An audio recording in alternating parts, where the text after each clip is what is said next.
उनके गुंडे और बदमाशों ने वहाँ पर जो है हम लोगों के ऊपर पुलिस के द्वारा लाठीचार्ज करवाया, मारपीट करवाया, हम लोगों को जेल में डलवाया। और भारत के इतिहास में पहला ऐसा मामला होगा कि अगर मैं आपसे पूछता हूं कि आप अगर कोई क्राइम करोगे, एक क्राइम करोगे, तो एक क्राइम की एक एफआईआर होगी, दो क्राइम की दो एफआईआर होगी। लेकिन हमारे एक ही क्राइम को मारपीट करवाया, हम लोगों को जेल में डलवाया।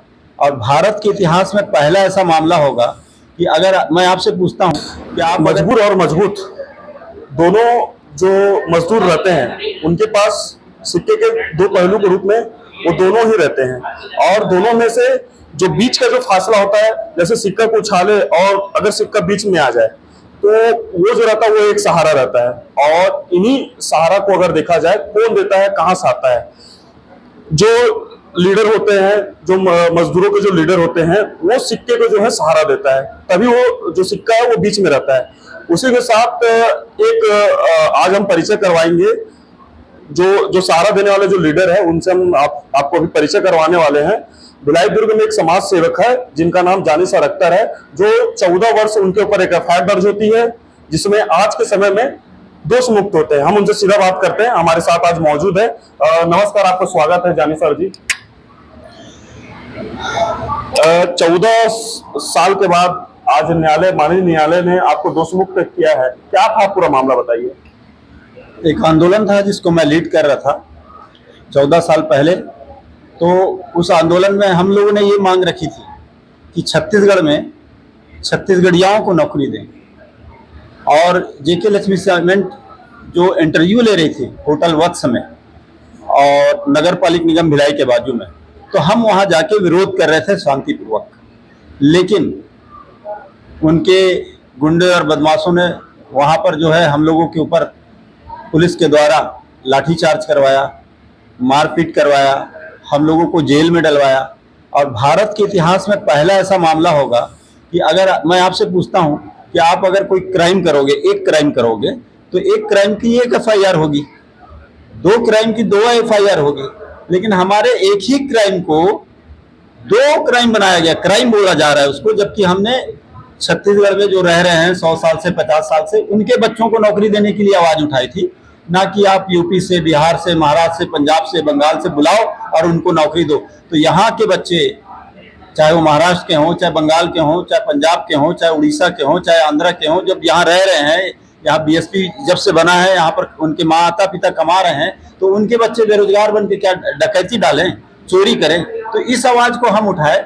तो भारतीय जनता पार्टी की उस समय रमन सरकार थी, हमारे ऊपर एफआईआर करी, हमको, हमारे साथियों को 40 लोगों का नाम डाला गया। तो धीरे धीरे उसमें से छाटते गए और हम लोग 7 लोग आज बेइज्जत बरी होके बाहर आए।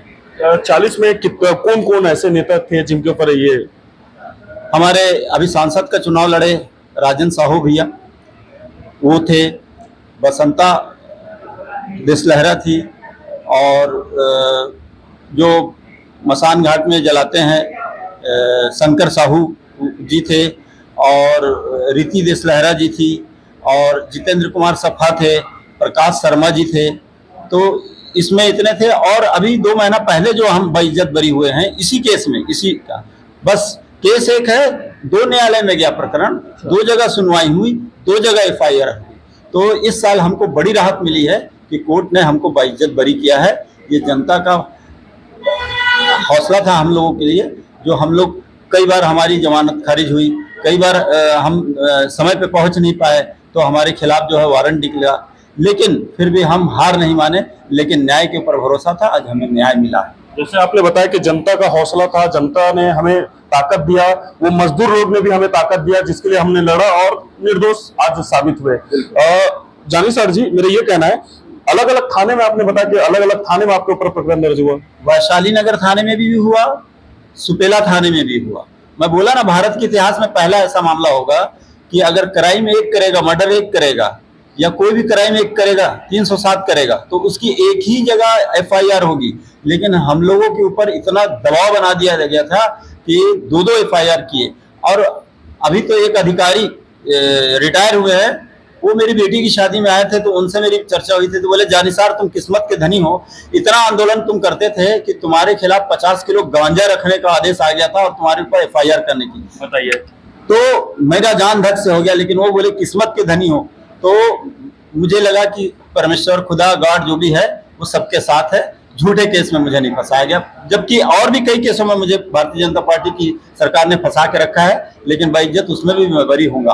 आप लोग पे विश्वास है मुझे। ये जानिसार जी है, लगातार आंदोलन करते आ रहे हैं। एक और आंदोलन आपका था, बहुत चर्चे में आया था, सुपेला जो शराब भट्टी है, उसके लिए आप लोग आंदोलन किए थे, वो क्या था पूरा? सुपेला का शराब भट्टी का मामला ये था कि उस समय ठेकेदारी प्रथा थी, तो सुपेला चौक में शराब पट्टी होने के कारण जो है वहां से माताएं, बहनें, जो भी वहां से गुजरते थे, तो वहां पर पीने पाने वाले उनको छेड़ते छाड़ते थे, बदतमीजी करते थे। तो उसके लिए महिलाएं, क्योंकि मैं उस वार्ड का पार्षद था, महिलाएं मेरे पास आई, बोले भैया इसको हटाना है आपको, चाहे कुछ भी हो हम आपके साथ हैं। तो हमने उसके लिए वहीं पे डेरा डाल के वहीं पे बैठा, वहीं पे खाना बनाया, वहीं पे रहा, वहां से पैदल दुर्ग कलेक्ट्रेट गए। कलेक्टर जाने के बाद नारेबाजी करते हुए कलेक्टर महोदय से हमने निवेदन किया कि इसको आप हटाइए, महिलाएं बहुत आक्रोशित है, कुछ भी हो सकता है। तो फिर कलेक्टर साहिबा ने आदेश किया कि आप जगह दे दो या बता दो, हम हटा देंगे, क्योंकि कलेक्टर बात किसकी मानेगा? सरकार की। तो सरकार क्या चाहती थी कि ज्यादा कमाई हो, इसलिए वहां रहे, लेकिन फिर भी दबाव में आके वो सुपेला चौक का आंदोलन के कारण उसको वो हटाया गया, और आज सेम वही गदा चौक में हो रहा है। अच्छा, आज वही फिर आंदोलन करेंगे? फिर आंदोलन करेंगे, क्योंकि जो माननीय विधायक जी अभी जीत के आए हैं, उन्होंने कहा था कि अगर मैं जीत के आऊंगा तो मैं 1 हफ्ते के अंदर इसको शिफ्ट करवा दूंगा दूसरी जगह। आप देख रहे हैं विधानसभा चुनाव को कितने दिन हो गए हैं, और भारतीय जनता पार्टी के कार्यकर्ता, RSS और विश्व हिंदू परिषद के बजरंग दल के कार्यकर्ता वहां पर रोज आंदोलन करते थे माहौल बनाने के लिए कांग्रेस के खिलाफ। अब वो कहाँ गए? सारे के सारे बैठ गए, सारे के सारे बैठ गए, अपने घर बैठ गए।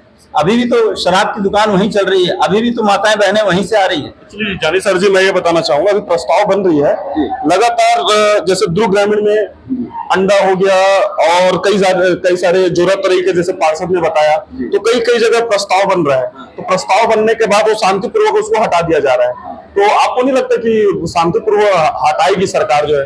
शांतिपूर्वक अगर हटाना रहता तो इतने दिन से हटा लेती।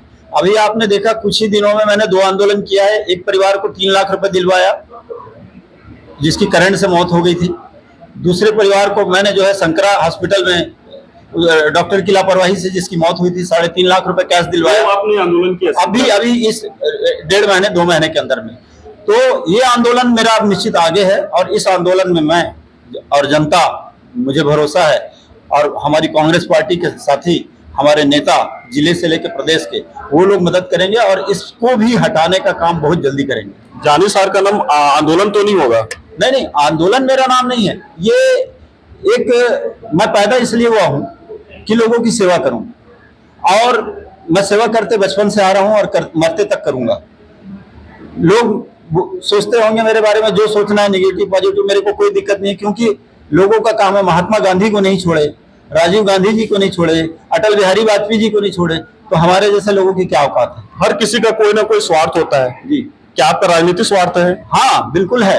मेरा राजनीतिक स्वार्थ ये है कि मेरे मरने के बाद, क्योंकि मेरा कोई लड़का नहीं है, मेरी लड़कियां हैं, 3 हैं, और तीनों लड़कियां अपनी अपनी जगह में व्यवस्थित है, 2 मुंबई में, 1 भिलाई में, और अच्छे पोस्टों पे है।